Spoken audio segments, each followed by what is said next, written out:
Maybe we can have some fun here anyway. And I want to start out with one thing. How many people here, now you don't have to put your hand up if you don't want to, but how many people here actually remember the trolley cars in New Bedford?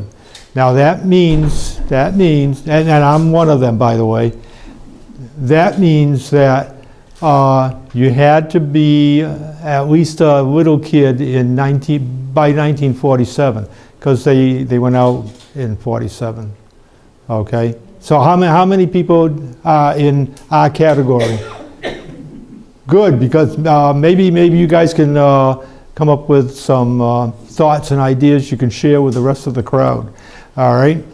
Now, one of the first things I'd like to start with is what makes a trolley car with that word trolley. What makes it a trolley car? Why is it a trolley car? Because if you think now, the kids say, oh, I see trolley cars. Yeah, right. You know what they're seeing, don't you? A bus in disguise. That's what you're seeing, right? And they're called trolleys, but they don't have what they're supposed to have. So what makes the vehicle, like this one right here, what makes that a trolley car? Because it is. No, not the track. Electricity on the wires. What is it? The wires on the top. No, you're really close. Oh, you're almost right there with the answer. I remember the rod that would go up and That- it would spark and everything. You got it. You got it. Oh, the spark? The trolley, right here. That goes up to the wire. And in fact, let's take a look at it. Here's a piece, and this is something you can touch tonight, but you would never want to touch it for real. And I think you all know why, right? Yeah, okay. This is the wire itself, and it's more than just wire. So pick it up and look at it, because you're going to see there's grooves on each side. And if you want to know what the grooves are for, I'll tell you about it. All right. This is one of the original pieces. This is the type that they're using now, and this type they're using in Boston on the trolley lines. All right. Now, there is the trolley, right there. See it? It's right up there. Okay. And it rides on the wire, picks up the current. The current goes in, goes through the controller and so on, down into the motors and makes the car go. All right. That's what it really is. That's how it operates. Now, in New Bedford, we started out with a necessity. Now, when I say that, it's a necessity created by the railroad. And we have to go back to 1840 for this. You all know where the Common is in New Bedford? The Common Park? Okay. Well, down the street further down, all that area in 1840, those were all farms in that region. It wasn't all built up at all. And that's where the city said, okay, you're going to build a railroad, then you're going to start the railroad there. Oh, wait a minute. Why would you want to start it there? It's out in the countryside. The city itself of New Bedford was what we call the downtown now. Okay? So the reason why? Because the locomotives would smell. So they didn't want it in town. So it had to go there. And it started on, they started with a depot there at Pearl Street and ran a single track up to Taunton. So the railroad only went originally to Taunton. And it opened on July 1st, 1840. Okay, why do we have to know that? Because we're dealing with streetcars here. Well, if you were coming to New Bedford, where did you have to get off the railroad car? At Pearl Street, right? And guess what? If you wanted to get into town, you had a couple of choices. You could walk it, with your baggage, of course, or you could hire a hack to bring you in, or a horse if you wanted to get that, just a horse, okay? And that was the way you'd have to get in. And a lot of people wanted to go from the railroad to the steamboat wharf. Well, that means you had to go walk a little longer, okay? Which was, as you can see, it was very impractical. So what happened is they decided, well, maybe we ought to get together and make a horse car line. And that's exactly what they did. It was called the New Bedford and Fairhaven Street Railway. All right, and it only went from the depot, the railroad depot, you'll see it in the film, and it went across the bridge, the wonderful Fairhaven Bridge, which was all wooden in those days, by the way, over to Fairhaven, and then back. Okay, so it didn't go all through the town of New Bedford in the beginning. Later, as they began to get more money and everything, well, they began to expand the lines. And that's where Dartmouth comes into it, because they expanded the horse car line out to Rural Cemetery on Allen Street. And then the next thing they wanted to go to the Dartmouth town line. And the next they wanted to go to Bliss Corner. You see what's happening? And then right into Paid-Nearham. Okay, so that's how that line really got going. The Lincoln Park line, which was our other line, worked differently. They wanted, again, go out to, you know the cemetery that's across from the big mall that's there. I forget the name of the cemetery. Was it St. Mary's? Is it St. Mary's or something? Yes, across from Shaw's. Well, oh yeah, it's across from Shaw's. But is it St. Mary's Cemetery? Oh, anyway, they ran it out that far. And then, of course, what was the next sensible thing to do? Go to Smith Mills, right? And then they decided, well, we want people to go to something where we can make money. And guess what got born then? Lincoln Park. Lincoln Park got born. And they went out to Lincoln Park, and of course ultimately to Fall River. That actually was a separate street railway for a while, the Dartmouth and Westport Street Railway. But it was controlled by the Union Street Railway. Now, the Union Street Railway was, of course, originally the New Bedford and Fairhaven Street Railway, which is, you know, horse cars. And after a few years, because they were making money, another group of people decided, well, we're going to start our own street railway. And they did. And then, of course, with two competing against each other, what happened? Nobody made money. So they decided, okay, the next thing we're going to do is, oh, this is what we'll do. We'll consolidate the two and make one. And that's where we get the name Union Street Railway. It has nothing to do with Union Street. It's the union of the two street railways. And that's how the name came to be. Well, what I want to do now is to show you some of the artifacts and explain some of the things that deal with what you'll see in the movie. The movie itself moves steadily quite quite quickly along. And I'll tell you about some of the dates and different things in a few minutes that deal with it, because sometimes you don't pick it up easily in the film. There's too much going on in the film, that's why. Anyhow, well, let's start. I already showed you the trolley wire and the trolley, so we know. And by the way, you know, originally there were, the cars were two-man cars, and that includes the horse cars.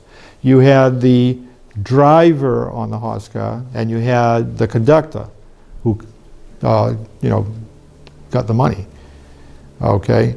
When it came to the electrics, you had the situation the same way. Only you had a motorman, yeah, just men in those days, ladies, and you had the conductor. Okay. Then finally they went to what are called prepayment cars, where you paid the motorman when you're going in, and we'll remember those. You'll remember those. And you had the car check, and you put it in the register, yeah, and it went ka-ching every time you put a car check in. I'll show you that anyway. Then it became single-man cars, and that developed all over the country as well. It was a thing dealing with economics, really. Anyhow, all right. This is show and tell. Who can tell me what this does? Opens and closes the door. You got it. Yeah, this is the controller. It's a what the type is. It's called a K controller, and that sat on the box-like device at the ends of the cars, and this is what it's your speedometer. It's what made the car go. So the more you turn it, the faster the car goes. All right. And on the Lincoln Park line, yeah, they did. And I'm sure a lot of you remember it. How many people remember going down the hill from where Stang is down into Smith Mills? You remember what it felt like? I do. Yeah, it was real cool. Okay. Now, this device you had to keep with you at all times. If you left, as the motorman, if you left the area, you actually took off the controller handle and this, because this is like the lock that secured the car, so nobody could mess with it and start it up or anything, because this sat to the right-hand side of the controller handle. And if it was straight back and forth, as you look at it, it was in neutral, which means that the controller was locked and nobody could use it, okay? Now, if you turned it to the right, well, it'd be the left for this, then you could use the controller handle and you would be able to go forward. If you turned it to the other side, you could go in reverse, but you never went in reverse with a trolley car unless you were in dire straits, because the trolley on the top doesn't ride well backwards on the wires, and you could ruin the trolley itself. So, and it happened. It's happened. I saw it happen once at Lund's Corner when I was a kid, and it wasn't a pretty sight. Okay. Now, you remember how you got off a car? What did you do if you wanted to get off the trolley? You rung the bell, the wire that was across the windows. You got it. And guess, when we go to start the film, in the very beginning of the film, you're going to hear it. Right there. Now, the 2 means start. That's stop. Okay? So These here were on the open cars, and I'm sure some of you might remember the open cars. It was before the 38 hurricane, though. After the 38 hurricane, the motors were all ruined by the water coming up over the car barn there at Pope's Island, and they never used the open cars again after that. But these were up high, and you had the cords going along the length of the car, and you just pull the cord if you wanted to get off, and it would signal the motorman to stop at the next stop. Listen for this at the beginning and at the end of the movie after. All right. On the Dartmouth and Westport line, they added at night certain riding lights, and I brought one here. It's marked Union Street Railway on the top, and you had two that were placed on the back of the car, so that it was for safety reasons. And some of you might remember the big arc lights, which all you'd see is spots where if you looked straight at it. Anybody remember those big arc lights? They were about this big. No? Oh, okay. I think one of them's pictured here. But anyhow, you'll be able to see it later on. All right. Now, we're going to get a little nostalgic. Go ahead. Was that a gas light or electric? No, it was carbon arc. Carbon arc. Oh, this here? This one's kerosene. Yeah, but the arc lights, they had two arcs that faced each other, and when they turned the electric on, boy, that made a very, very bright light. It was interesting. All right. Now, how many people know what this is? Yeah, I know it's a sign, but does anybody know what it is and where it's used? It was used on the top so that when you stood there, you would know that was the trolley that you would get on to go to Wells Street. You're going to get an A tonight, you know that. She's got all the right answers. Okay. All right.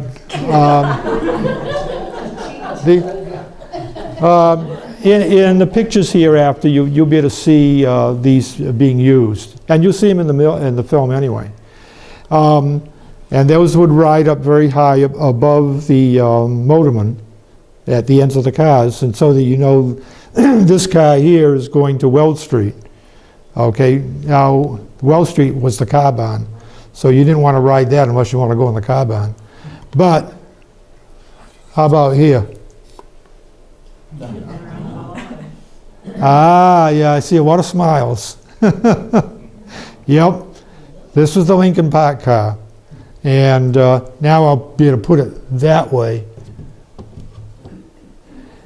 All right, let's get nostalgic. I only brought 3 of these, but there's a whole lot of them for the whole system. And this one is, how many people remember this car, the park rather? Okay, I do. Okay. All right, and this place here was really kind of fun. Even after the hurricane did a job on it in '38, you couldn't use the. There was the what? There was one. I forget what it was. Oh, the railroad that they had, the little one that went to where the trolley line was. That got wrecked, and something else. And Custer cars. You could drive. No, those are still running because I used to play with those. Yeah, me too. Yeah. And a roller coaster. Oh, the roller coaster. That was what I was trying to think of. The roller coaster was the other thing that was out, but the park lasted for quite a while after. Anyhow, and this one here, This is a pretty rare piece, and you'll see why in a minute. The line to Fall River went out pretty early. I'll be giving you dates in a little while on this. But this one comes from the cars that ran through Dartmouth all the way to Fall River. And there's the New Bedford side. And it's all worn, but you can see Fall River there, which is really kind of interesting. Okay. Now,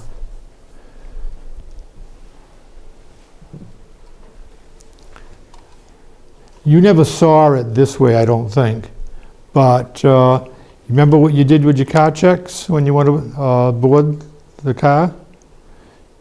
You put your car check in here. This was standing on it was like a stand that next to the motorman, and this part was stuck in it. It was inside, so all you saw was this outside part. And you put your trolley token in there, and it would go ka-ching, and so he knew that you had already done it. And that was it. They're called rookie registers, and they have a register on them of numbers that every time you put a token in, it registers it so that nobody's cheating. Anyway, all right. I'm sure you know what this is, right? Is there anybody that doesn't know what it is? See, we're all old enough to know. But the motorman had these. He always had some on his belt and would give you change out of here, which was good. All right. Now. Okay. Now I'll catch you this time. Take a look at this device. Notice the bottom and a little like a hook sort of thing, and it's almost like got a sharp point on the end, like a hatchet would, but it's not a hatchet. Okay. Does anybody think they know what it is? Was that to pull the rod down when the car got finished running in the barn? No? I got you this time, didn't I? To move the track a little bit, to change the direction. Well, what are you going to do? To move the track, if you want to go south instead of, you have a branch in the track. Yeah. Yeah, that's exactly what it's for. Okay, what this is, is it's obviously a rod. And in the street, you know, on the railroad you have these big switch stands and you turn it and that turns the track. Well, you couldn't do that obviously in the streets. So what the switch point was, it was a device, it sat in the street itself. And what you did, you put this part into the slot and turned it, and that turned the switch itself so that you could go. And then you'd have to remember, you know, to turn it back usually after. So that's what it's for. But there was another reason, and this comes from a motorman that had to use it at different times. A non-railway type reason. What do you think? You might say that. You might say that. It was to control unruly what?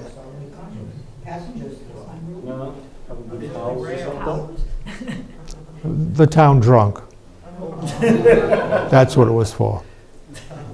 So that, you know, all you'd have to do is hold it up, because it's, you know, heavy. You can try, you can hold it up after. You see, and you'll see what I'm talking about. All right? Okay. Now, where did I put those? There we go. Okay. I'm going to read these slowly because these will be in the film, but sometimes you know how your attention gets on the picture itself, and you miss some of the important things. And this would just give you an idea of some of the key things. First of all, the horse car, the horse car line, the original one, got its charter on February the 6th, 1872, and it began service, believe it or not, just a year after. Now, just think about that, and think about commuter rail now. How many years have we been waiting? And they can't get a short distance done? All right. The service started in February of 1873, 1 year. And that was tearing up the streets in the city as well. Go ahead. Did the charters come from the State. From the state? Yeah, state. It was state level. Yeah. Yeah, and they're in all the railway reports of the state. It's published every year. They're about so thick. Now, the Acushnet Street Railway started in July of 1885. So from 1873 to 85, the New Bedford and Fairhaven Street Railway was making money.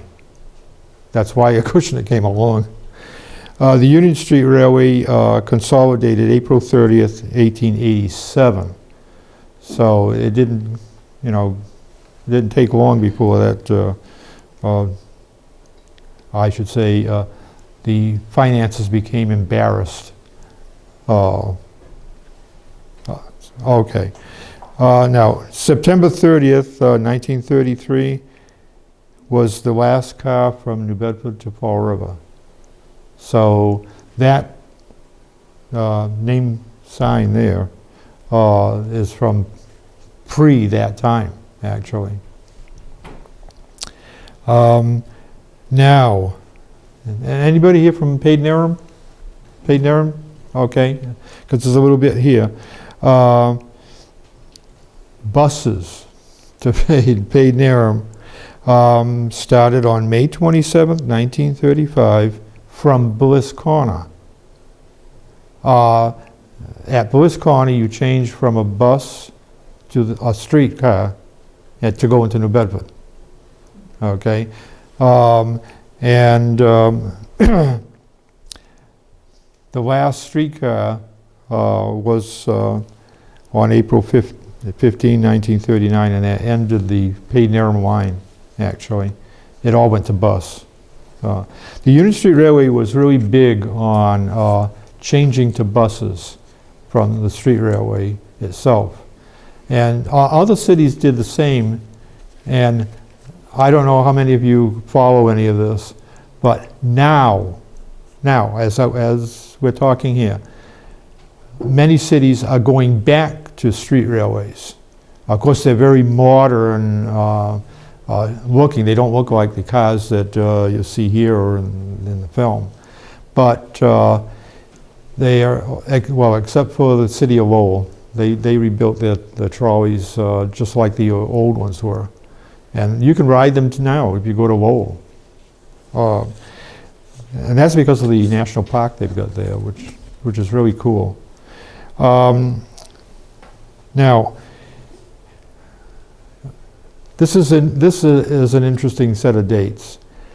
And again, think of the situation we're having right now with commuter rail. All right. April 30th, 1893, the route to Fall River was surveyed. Okay. April 93. The first car to Fall River ran on July 1st, 1894. Wow. 1 year? How's that? A bit different situation than we're having nowadays, isn't it? Another, just to add a funny corner to this situation is a friend of mine said, hey, you know something? We've been fussing over this commuter rail for so long, so many years. Everybody's tired of hearing about it. There's been gazillion meetings of all sorts. Nothing's really been done. It only took them 3 years to do the whole transcontinental railroad in the United States. Progress. Yeah, you can add to that what you want, actually. Anyhow, now, what we're going to do is take a look at the movie. If you have questions after, we'll have a question and answer period. I'll try to answer anything that you might have, in mind. There's an awful lot in here. For me, this film was a labor of love because, frankly, as a young kid, we lived on Tucker Road on the corner of Eddy Street. Yeah, right near the school, actually, right near Gidley School. And it was just the beginning of, it was 1940, 41, just as the war was beginning. So that you had to use the streetcars all the time, and we did. So that I was well acquainted with the trolley cars, plus one of my relatives was the inspector for the Lincoln Park line. And so, it came kind of naturally. My mother says that the first word I ever said was car. Not meaning automobile, meaning trolley car. Anyhow, okay, we ready? Ready. Okay.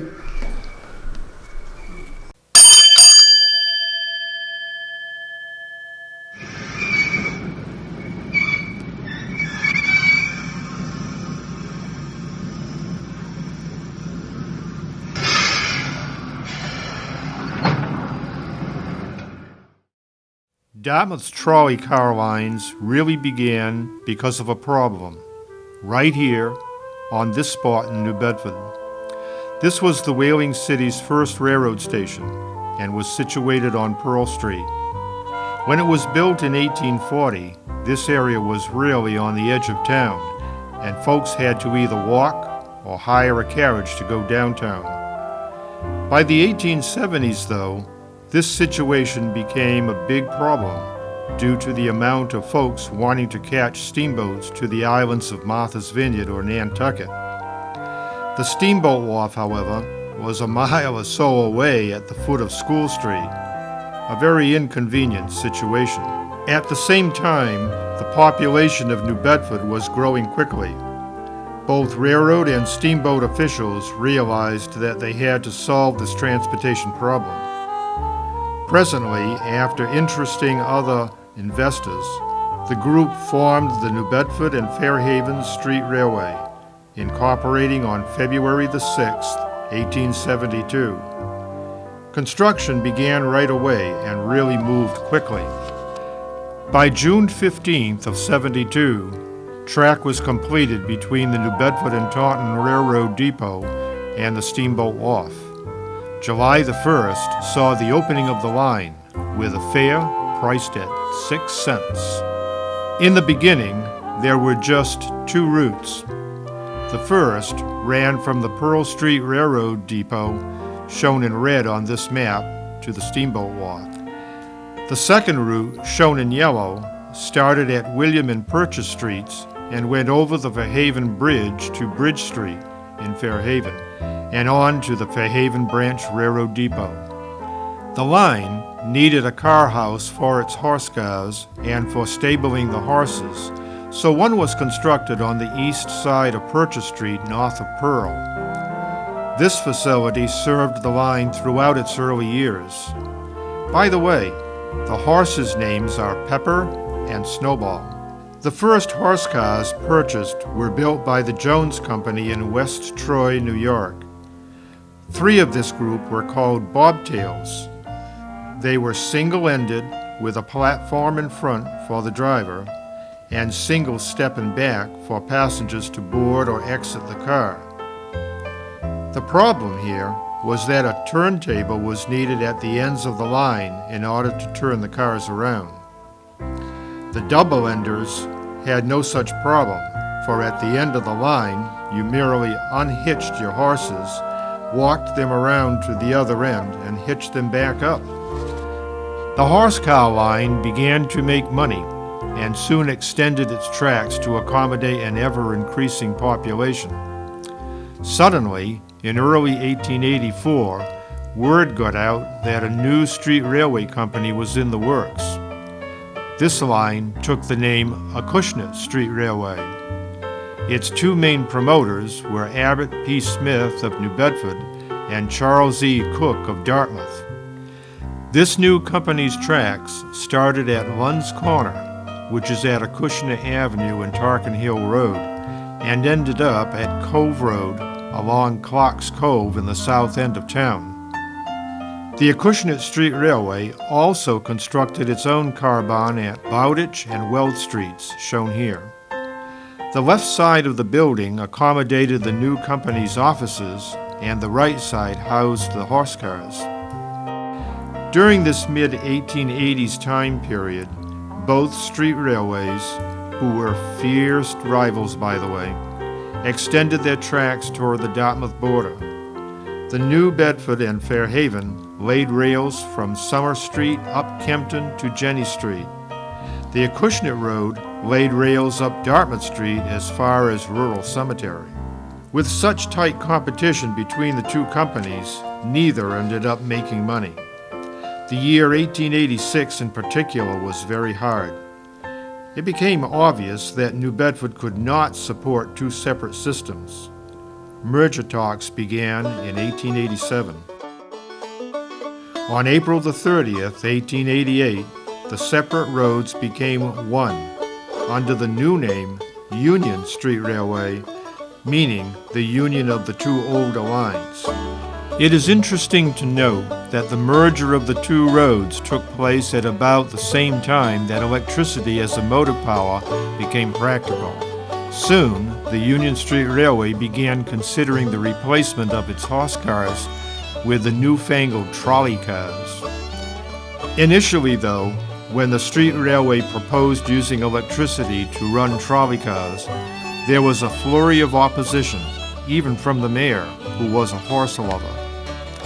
People thought that trolleys would frighten the horses, and that falling or broken wires would cause panic. The Union Street Railway finally decided to ask the city for permission to try an experiment. They wanted authority to electrify the Mount Pleasant Rural Cemetery route from the Mount Pleasant car barn shown here. After much debate, permission was finally granted on May the 16th, 1890, along with strict rules relating to construction. The street railway crews worked all through the summer and early fall of 1890 to get the line up and running.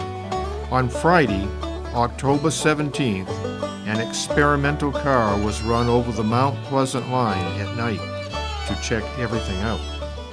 The following afternoon, car 47, a converted horse car, became the first trolley to run officially in New Bedford, and it was on the Mount Pleasant Rural Cemetery run, a beginning for the eventual line to Padenham.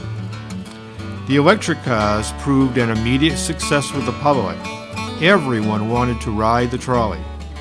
In 1892, the Union Street Railway received permission to extend track from Rural Cemetery to the Dartmouth border at Rockdale Avenue next to the Red Store. This trackage was quickly completed by the end of September.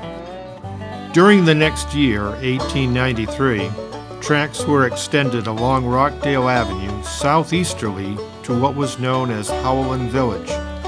This, however, proved to be a short-lived line. The majority of trackage leading into Padenham Village was built in 1898, ending up on Elm Street opposite the New Bedford Yacht Club. At the same time, the Howland Village extension was pulled up. Saturday, July 30th, 1898, was a very special day for the residents of South Dartmouth. A formal opening of the line was held in the village. 3 special trolleys made the trip, and of course there were speeches aplenty. There was also the driving in of a final gilded spike by a Mr. Stephen Anthony. This took place in front of the Paidnarum Post Office on Elm Street. The rest of the day offered free rides for everyone. The line through to Elm Street in Paidnarum lasted until May 26, 1935. The Union Street Railway at that time found it necessary to cut back service to Bliss Corner. The reason given was that private cars had begun to take a toll on ridership. This resulted in still more cutbacks as time passed. The year 1939, in fact, saw the complete end of trolley service on the Paidnarum line. Let's take a look now at some interesting views of the Paidnarum line over the years, starting right here at Lawton's Corner, Union and Purchase Street in New Bedford. Here comes open car number 81 down Union Street, preparing to stop for passengers at the corner sometime in the early 1900s. Note the fashions of the day. Here we are on Elm Street in Paidnarum, not far from the end of the line. It must have been fun to ride the cars through the countryside on this nice spring day. With the coming of warmer weather, the trolley company would bring out their open cars. These cars were a delight to ride and were very popular. Here we see car 239 at the end of track on Elm Street. Each of these cars had both a motorman and conductor. Just as on the railroad, some wealthy people had the means to charter a private trolley car, which was always fitted out very elegantly. This car from the Old Colony Street Railway visited Paidnarum each summer for several years, bringing a family down to South Dartmouth in style. The early open cars were indeed a sight to behold. Car 82, seen here, is on Dartmouth Street at the corner of Rockdale Avenue, heading up to South Dartmouth. She has only 4 wheels and a huge fender to catch a careless person on the tracks so they won't get caught beneath the car. The date is June 11th, 1934. Car 405 has just started up Dartmouth Street at Doyle Square on its way towards Paidnarum.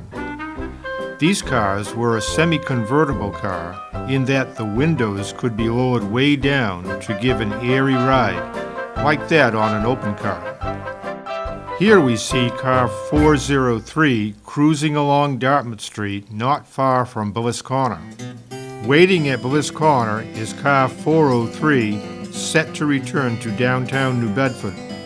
This was the end of the Paidnarum line after May 26, 1935.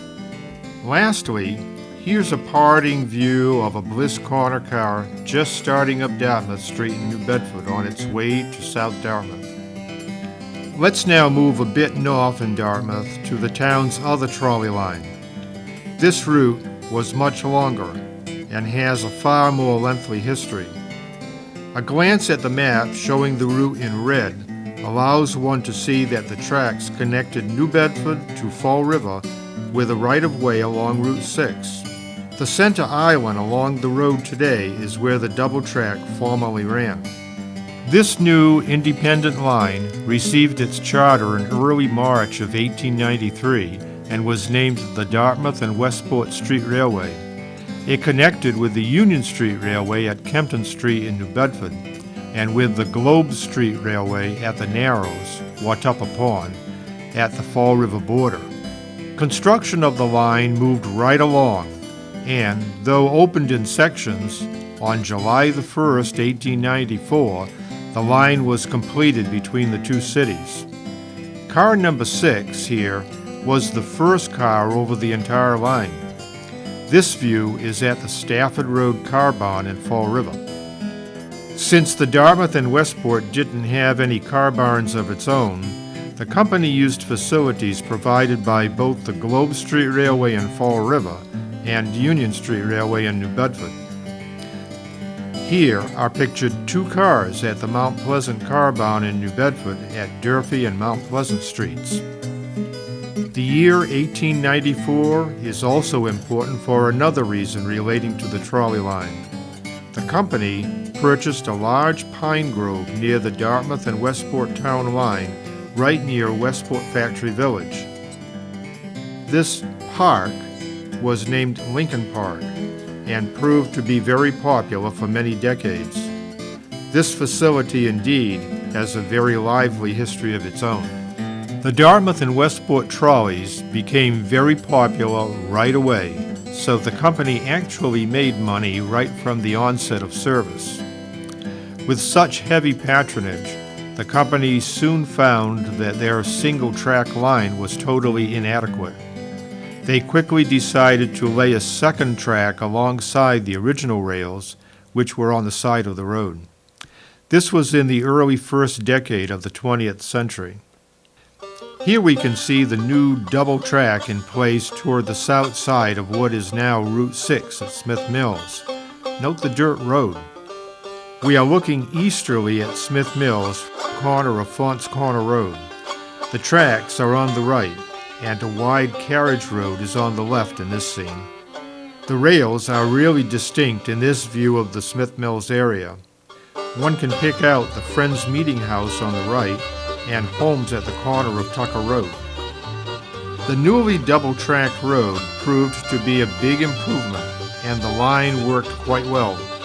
However, in 1925, the state began changing Route 6 to a 4-lane divided highway.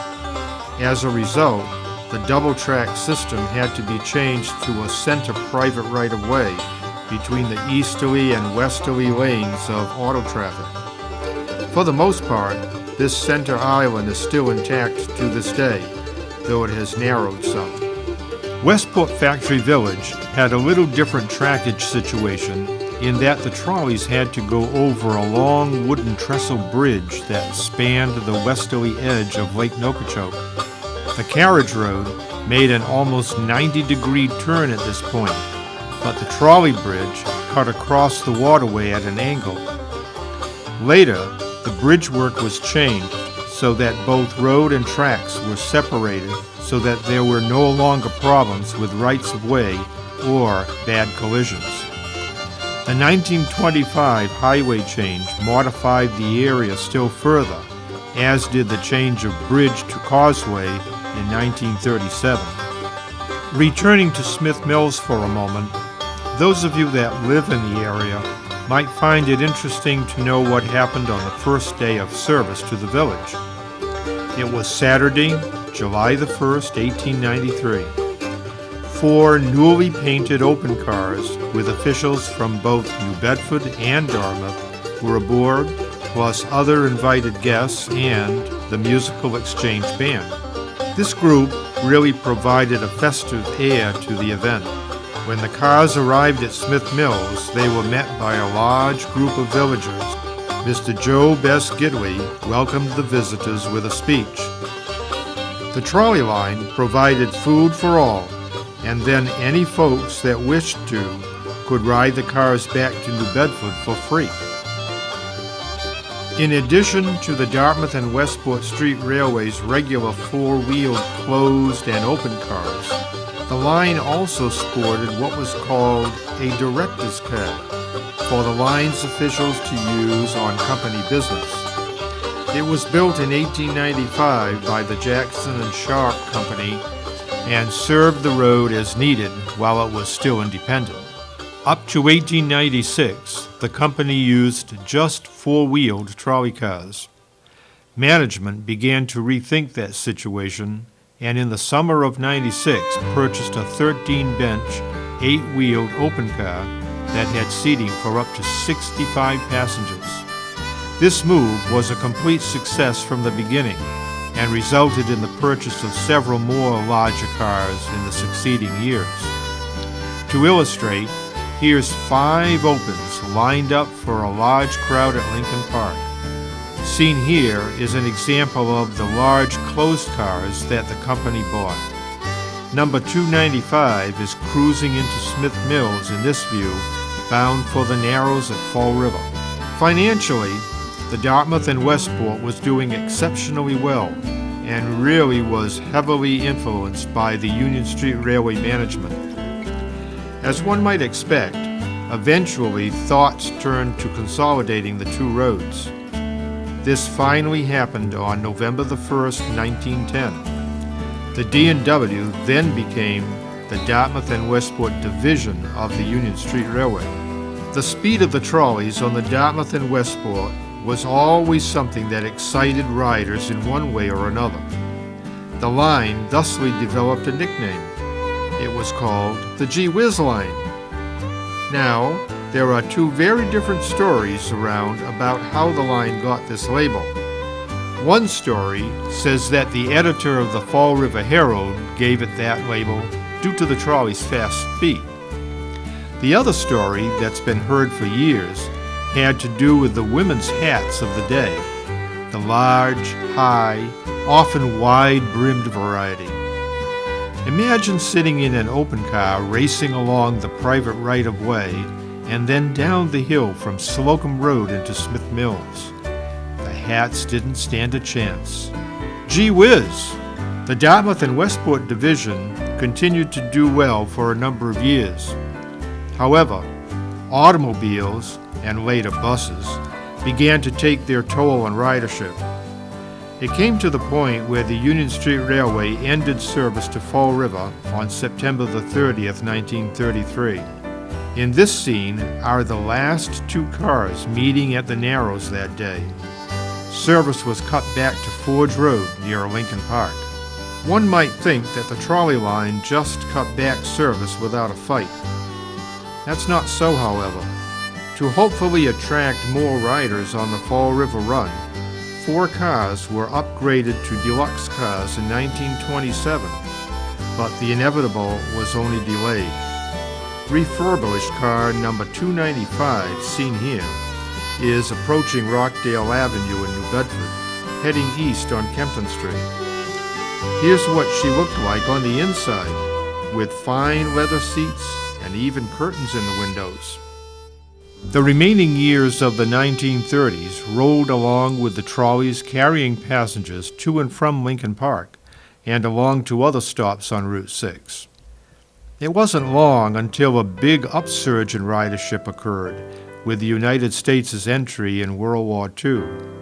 Trolleys, through necessity, again became the way to travel, and the 400 series cars in particular provided great service on the Lincoln Park line. On occasion, other Union Street Railway trolleys took a run through to the park during the war years. Here's car 602, which usually ran on the Luntz Corner Fort Rodman line down at the end of track at Lincoln Park. When World War II ended in September of 1945, government restrictions also began to end. Soon, the Union Street Railway again took up its plan to change all lines over to buses. The last trolleys to Lincoln Park ran on Sunday, April 28, 1946.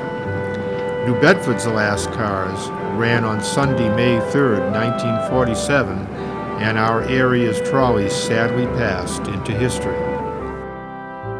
Over the years, it's often been asked by interested individuals why the open cars stopped running on the Lincoln Park line back in the late 1930s. The answer that the company gave was that the 1938 hurricane flooded out the Pope's Island car barn shown here. Since this was where most of the open cars were housed, the traction motors on the cars were ruined by salt water, and that ended their days in service. Another question that some ask is, what happened to the wooden car barn at Lincoln Park near the parking lot? Well, that building mysteriously caught fire in recent years, and that was that. Transporting the public was, of course, the principal mission of the Union Street Railway. Therefore, the passenger trolleys are what most people remember. However, there were also a variety of service cars. These interesting cars including trolleys, like the flat car seen here at Pope's Island Car Barn. There was also Line Car 47 that was used to maintain the overhead trolley wire. In the wintertime, there were snowplows to clear the tracks. Here's a shot of plow S19 removing snow along the Lincoln Park route not far from the sandpit turnout. This was in February of 1940. The street railway also had electric express cars, a kind of trolley freight service. On the Dartmouth and Westport line, this service began on March the 9th, 1903, and business grew rapidly. A freight station was jointly built by the Dartmouth and Westport and New Bedford and Onset roads and opened in August of 1909. It was situated on the east side of Water Street at the corner of Elm. If you went to the large door on the left, this is what the interior looked like. Here's car 304 waiting at Lincoln Park while conducting a bit of business in the background. The same car is busy here in Mattapoisett on the New Bedford and Onset lines sometime around 1914. This interesting view was taken at the Marion Depot on the New Bedford and Onset line. Note the delivery wagon is also labeled Electric Express. The June 1914 timetable illustrates how far-reaching this express service was in the early years of the 20th century. It ran to Boston, Providence, New Bedford, Newport, Onset, and towns in between, wherever the trolley tracks went. Freight service continued to serve the region through the teen years of the 20th century. Trucks and railway abandonments, however, began to take their toll. Finally, in late 1921, the Union Street Railway notified all concerned that trolley freight service would end on November the 21st of that year.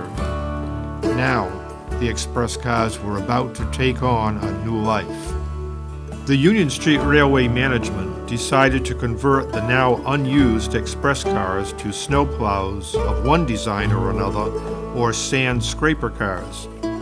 These cars ended their days in this capacity until the end of trolley service around the whaling city in 1947. Our local trolley lines also provided mail service to the post offices for a number of years. It began with the Dartmouth and Westport Street Railway in 1896, when closed mail bags were carried on regular passenger runs. A few years later, in 1899, the Union Street Railway started delivering mail pouches to the Peyton Post Office. Notice the words U.S. Mail on the end seat of the left-hand car. In 1906, the company provided regular post office cars just for mail delivery. Each car had a motorman, conductor, and mail clerk. The earliest cars were all four-wheel trolleys like number 34 here posing in front of the New Bedford Post Office on William Street. Another of the company's mail cars, number 36, is seen here on 2nd Street near the corner of William. There was also a larger mail car, number 302. After serving an express service, it was altered for mail car use sometime in 1924. It appears that mail car service finally ended in the late 1920s. There are still some people and mementos around relating to the local trolley lines. The most important source for a look back are the folks that indeed ran the cars. We here in Dartmouth are especially lucky in this regard, for we were able to arrange for a private interview with just such a town resident. Hello, my name's Paul Levasseur, and I'm here at DCTV with a former motorman, Stephen Howland of Dartmouth. And we're going to kind of talk about trolleys today and his reminiscences of the times when the Union Street Railway was running trolleys through the town of Dartmouth. Mr. Howland, when did you first go to work for the Union Street Railway? After I come out of World War II. July of 1946. Oh, yeah. Yeah, the street railway was kind of winding down Yeah. then as far as Yeah. running trolleys go. Yeah, but I did drive them, well, off and on, 9 months. 9 months? 9 months I Uh-huh. drove, off and on. I'm not steady Right. because I was a spare boy driving, and sometimes I'd have a bus, sometimes I'd have a trolley. I'd fill in your job or my Oh, job. yeah. Uh-huh. So you had quite a variety at that point. Yes, I was. Why did you choose to work for the Union Street Railway anyway? After I come out of World War II, I was just a kid with nothing to do. And my brother worked in the bus garage, he was a mechanic. And I says, you know the boss that hires people? He says, yeah. I says, I was asking if I can come and make out an application and get me hired. So he did. Mm-hmm. And I got a month, well, I got it right away. I got an application to go and make out a report, Yeah. you know. And then, and 4 months later, I got a letter in the mail to come to work to July the 1st. Oh, is that right? From Elton Weil? Yeah. Did you really? Yeah. That's interesting. After- Anyway, After my report and things, then he sent me a letter. If you still want to work, report July the 1st, 46. hey, that was good.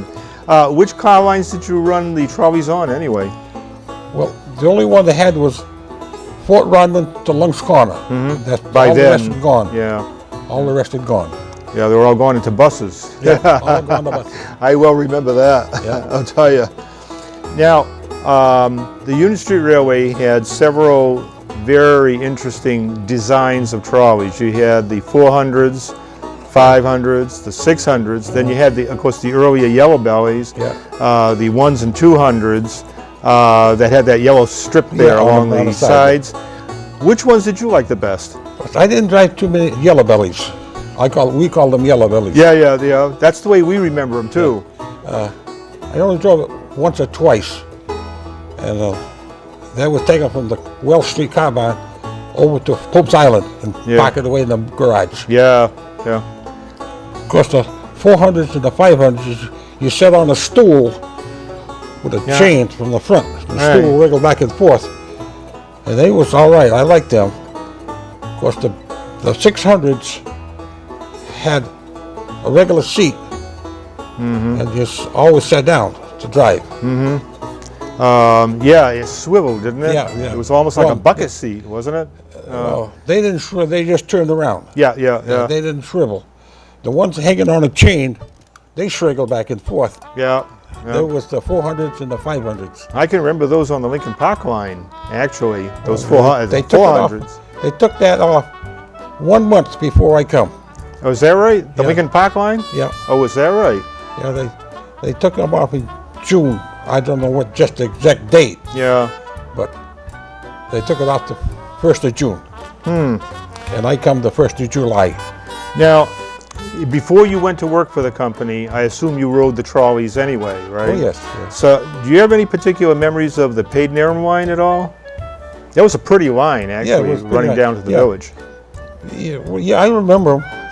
They used to come up Elm Street, and then up Prospect Street, then up Dartmouth Street. Yeah, all the way into town. All the way into into town. How about the same thing on the Lincoln Park line?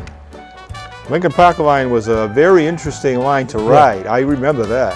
But I didn't ride that much, because I never went that way. I was always stayed down South Dartmouth. Oh, is that right? Now, back a ways, I know they use the open cars on the Lincoln Park line, and I Yeah. guess they use them on the Paid-Narum line too. Oh yes. I'm sure. Do you have any particular memories of the open cars as a kid growing up around here? You could get on in the middle of the trolley because of step all the way along. You stepped on the side. Then Oh in. yeah. Now I remember having one elderly person one time tell me about the Lincoln Park line with the open cars. Now this is prior to the 1938 hurricane, because after that, you know, they were stored over at Pope's Island, Yeah. and the water came up and it ruined all the motors Yeah. in those, so they couldn't use them again after the 38 hurricane. But they remembered riding the open cars on the Lincoln Park line, And you know the women in those days used to wear some big hats, Yeah. great big hats. And of course, riding the open cars, those big hats would tend to want to move. Well, the Lincoln Park line got a nickname because of that. And you know what they called it? This came from the women. This was called the Gee Whiz line.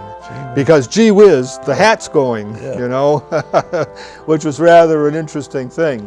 Was it more fun for you to run the trolleys or the buses? What do you think? Well, I enjoyed the trolleys. I enjoyed them when I drove them. Mm-hmm. And of course, I only drove them when somebody else was out. So you actually got a taste of both at the same time. That's right. Really, in that And I was- changeover I time. said I was a young kid, young fellow. I was going on 20s. Going on 26. Yeah, because the Yeah. cars, the last day the car, Yeah. no, when they changed over, it was May 3rd, 1947. That was May the day 2nd. they changed. Oh, May 30th? Yeah, no, 3rd. Third. May 3rd. I remember that. That was a Sunday, and I remember it well Yeah. because I complained to my aunt that there were no cars running on the Tracks. Once Corner Fort Rodman line. Yeah. There were only buses, and I couldn't understand Yeah. why are there only buses? Where are the streetcars? And she said, well, they're trying an experiment. She wouldn't tell me exactly what was happening. Anyway, do you have any memories at all of the car barn at Lincoln Park? Because that was No. a long wooden building. Yeah, I know. I saw it many times, but I never was in it. No. Now, they kept a spare car there. I guess it was the morning car, the first car out Yeah. from the park. And I never got a chance to see that either. But I know the building lasted up until recently, until it burned. Burnt up. Yeah, so there's not anything left there at all now. Now, the Union Street Railway had, off the main line here on the Lincoln Park line, they had a spur which ran down into the sand pit where they used to get sand for the cars for braking. Do you have any recollection of that? Because that is something very few people know about. No, I never. No, I don't know nothing about that. You never ran the sand car to No, go and pick well- up sand then, did you? No, I was on a snowplow 2 nights. Oh, were you? Yeah, but had another man driving. Uh-huh. There was 2 boys, we used to put sand down the funnel on the track. Mm-hmm. We used to have a sprinkle had a big funnel, and it went down on the track. Mm-hmm. But I never did drive the snowplow. Were you ever in any big storms with the snowplow? Oh yeah, they pushed the snow out. They pushed the snow. I know they did a good job. Oh yeah, they plowed the snow, and then they had a thing on the side of the snowplow about that high off the ground. So when the first one plowed it out, it's come up only here, see? Yeah. And they had another one on the side of the wing, and we used to put it out That's right. and then take all the top off. That's what they were called too, the wings. Yeah. You know, a lot of those snowplows that we had here on the Union Street Railway were built right here in Taunton by the Taunton Locomotive Works. Rather interesting, Yeah. actually. Okay. Now, can you tell us what happened to nearly all of the trolley cars at the end? After trolleys were abandoned, what did the Union Street Railway do with them? The 600s, they sold them, or get rid of them, sold them. The Queensboro Bridge Yeah, they went, Street Railway took them for some of them. some went down to New York. I know that a few of the service cars and the horse car went to street railway museums, Yeah. either in Connecticut or up in Maine. Well, I saw the 2 in Maine, because Yeah. I've been up there. Yeah, I have too. I've seen those. I've been up to Maine. You know, I was up to Maine one day, and I said to the girl, I want to take a ride on the trolley car. I said, you know, I used to drive them things. And I says, I got pictures of them too, of me driving them. She says, well, if you drove the trolley cars, you don't have to pay. Well, I'll give you the ticket. That was really very nice. Yeah. Yeah. So the girl, she gave me the ticket, but I bought one for my wife, My wife was with me, Yes. and I bought the ticket for her. We rode the trolley down through the woods, back. Yeah. Like a mile down the back. That main museum is, I think, one of the very oldest in the country that deal with street railways anyway. Yeah. They've got a good facility up there, really. Oh, good. It's a beautiful place. Oh, yes. Oh, yes. They got stuff there, double-decker trolleys, double-deckers, and some is just sightseeing trolleys. They come from Those are Across from what, England. Montreal? Yeah. Those, England or somewhere. one from Montreal. Oh, the double deckers. Those come from England. Yeah. Right. There was 2 trolley cars that I remember. You got on down here, and they went up like that. So you sit in the back, you sit real high. Those are the sightseeing ones from Yeah. Montreal. Oh, that one? Yeah. Those I rode those in Montreal. Oh, in I fact. never did. What's your feeling about street railways today? In other words, the modern trolleys today. What kind of a future do you feel they have here in the United States? I think if they had them, and they could run them just certain places, like from New Bedford to Fall River, we say, I think they'd be better off than buses. I do. Mm-hmm. But Oh, I tend to agree with you. I know that many cities within the United States are putting back their street railways or expanding their street railways. Yeah. And of course now when you have to consider gasoline prices and everything, I think it's probably going to look a little more attractive. Yeah. And we'll see how the future holds with that. Now, I have a few items here I'd like you to examine, see if you recognize any of them. All right? Uh-huh.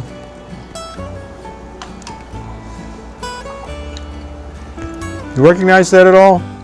Yeah, that goes on the,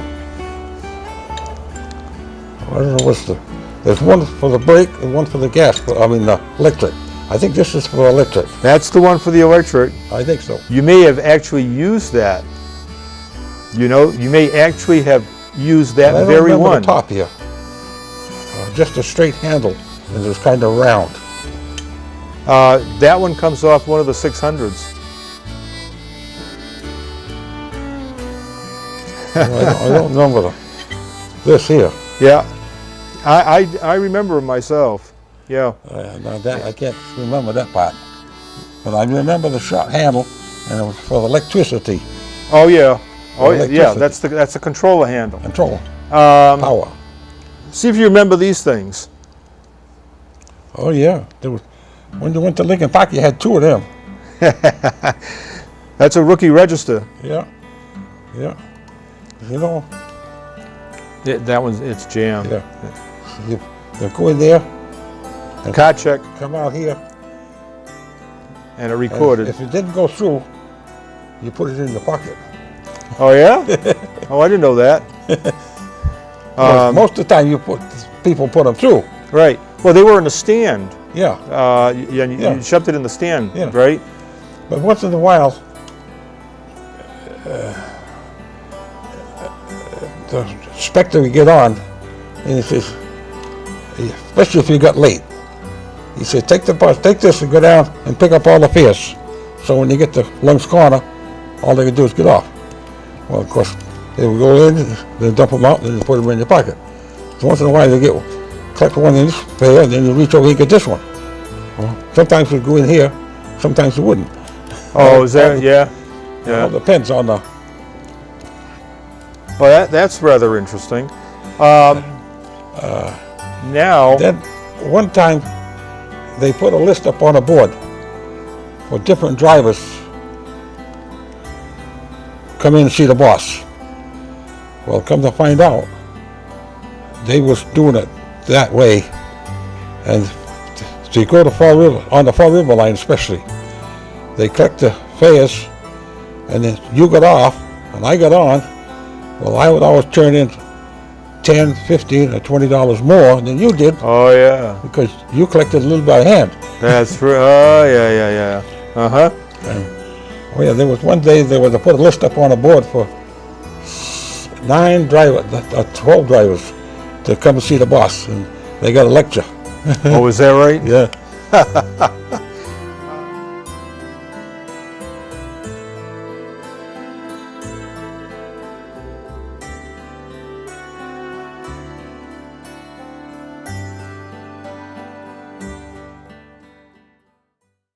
Well now, one might ask, what's left? Or where can we go to view artifacts from the trolleys of our home region? First, it's important to know that most of our local cars were burned and scrapped. This took place over many years by the Union Street Railway itself, out behind the Pope's Island car barn.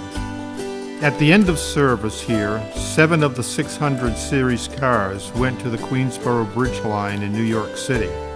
With the end of that operation, 6 of the 7 trolleys were scrapped, except for the Wabon car, number 601, which lasted until the year 2009, when it too was dismantled. A very few pieces of rolling stock, however, have survived and can be viewed in 2 trolley museums here in New England. RPO car, number 302, is at the Shoreline Trolley Museum in East Haven, Connecticut. RPO car number 34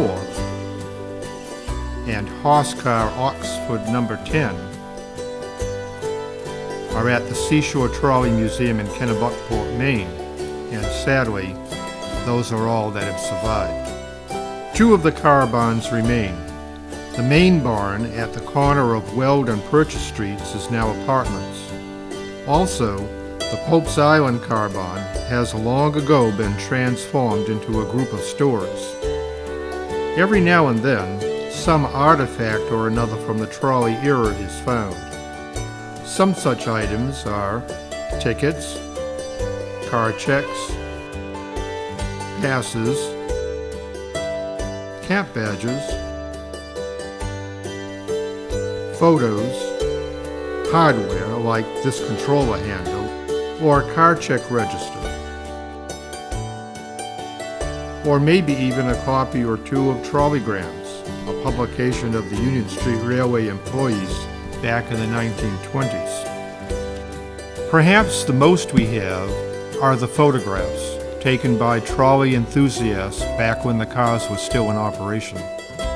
There is still also an interesting 35mm film made by the Union Street Railway itself that survives. Let's take a brief look at a clip from it. Some of the footage takes place at the trolley waiting station, which later became Cherry's department store on the southeast corner of Purchase and William Streets.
And so, now it is time to set aside this chapter in Dartmouth's history and simply appreciate the work and efforts of all those that provided the trolley service for the citizens of our town and area over many years, and in all kinds of weather also, right to the final days of our streetcar lines.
Oh, about, I don't know, it's about 4 or 5 years ago now. It says 2011 on the enrollment. Yeah. list,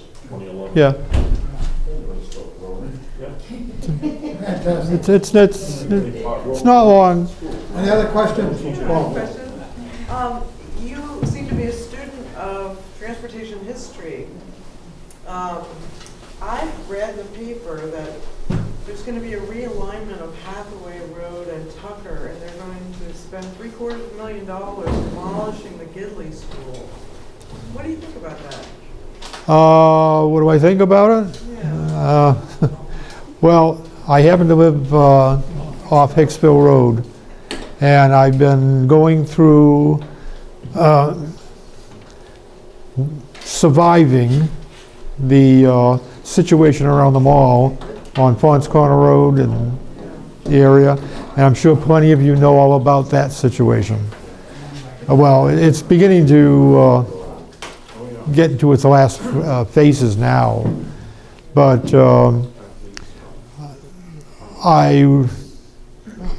they haven't come up with a plan yet, so I think I'd reserve my thoughts on it until I see how they're going to do it, what they're going to demolish, and the thing is, they're going to have to put lights there. And the lights now are not well coordinated, and many times we have gridlock. I've been caught in it many times, just coming from the TV station back home. And I don't know what they're going to do. I'd have to see what they're going to plan. But it doesn't look too rosy, I'll tell you. That's just an observation now. When were the tracks either covered or taken up off of Dartmouth Street? I don't know that they are taken up. Were they just paved over? Usually, the ones in the city were just paved over. It was a lot cheaper to do that. I'm going to tell you something. Trolley car rails are not like on a railroad. They're on a girder. They're about this high, and only the top is what you see. So you're talking about a big structure to try to pull up. So I think they would have left them in the, and they did. When they redid Purchase Street downtown, and they were going to make a mall like out of that center, I happened to be down there one day, and I'm watching them pull up the girders and everything. The track conformation there was a fabulous engineering marvel, and I thought, oh, you're wasting all this for nothing. It was awful. Anyway, Wonderful film. it's been Jump on done. and off them real good? What's that? Could you jump off and on them? Real good? I Rock Avenue.